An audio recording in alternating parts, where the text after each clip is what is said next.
Hello student, चलिए आज हम लोग बात करेंगे इन सेंटर ऑफ ए ट्राइंगल। ठीक है, उसका क्या मतलब होता है। तो ये बेसिकली हम लोग बात करेंगे कम्पिटिटिव एग्जाम के नज़रिए से।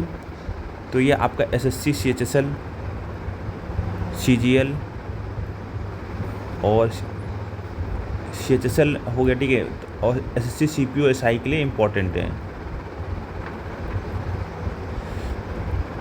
चलिए शुरू करते हैं लेक्चर।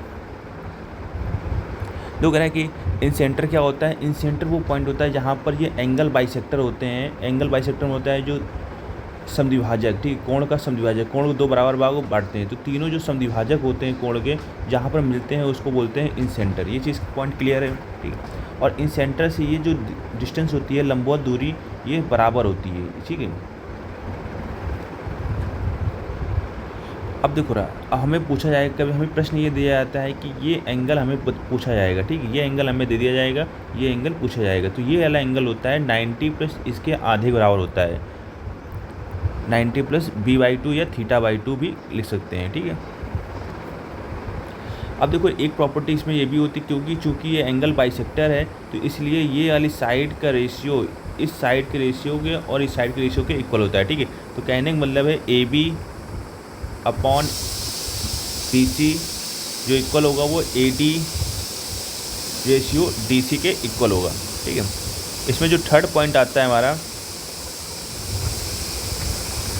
जो इसकी इन सेंटर की रेडियस होती है, ये इसकी जो फॉर्मूला होता है R equal to delta upon S. Delta क्या होता है, एरिया ऑफ सर्कल, ठीक है, अपॉन एस का मतलब होता है सेमी पेरीमीटर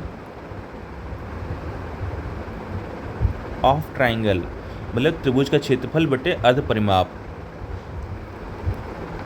अब देखो रहा, कभी कभी हमसे पूछा जाता है कि BI और ID का रेशियो क्या होगा, किसी की लंबाई पूछी जाती है। तो देखो BI निकालना होगा, तो ये वाला जो BI है किससे बनना है, इससे C और A से। तो इसको जोड़ लेंगे C प्लस A। ये किस पे आके टकरा रहा है, ID वाला B पे, तो इसको अपॉन पे कर लेंगे। ऐसे ही अगर हमें AI निकालना है, AI, तो ये किससे मिलकर बनना है, A और B से। तो एक मिनट, AI है तो ये मिल रहा है C और B से मिलकर बनना है, ठीक है। तो C प्लस B कर देंगे, किस पे जाके टकरा रहा है, A पे, तो यहाँ पर अपॉन पे A आ जाएगा। ऐसे ही देखो CI, ये CI, तो CI किससे मिलकर बनना है, ये B और A से, तो A प्लस B कर देंगे, किस पे जाके टकरा रहा है, जाके ये यहाँ पर C पे, ठीक है। तो अपॉन पे C कर लेंगे।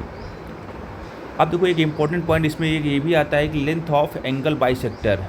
तो जो आपकी ये BD है, ठीक है, इसकी जो लंबाई पूछ सकता है। तो BD की लंबाई निकालने के लिए बस देखो ये किससे बनना है, A और C से, तो 2 गुणे AC, बस इसके बीच का एंगल cos थीटा ले लेंगे, ठीक है, और अपॉन पे इन्हीं दोनों को जोड़ के भाग दे देंगे A प्लस C। अब बात करते हैं यार incentre of right angle, ठीक है। तो जो incentre of right angle होता है ये R equal to A plus B minus C/2 के बराबर होता है।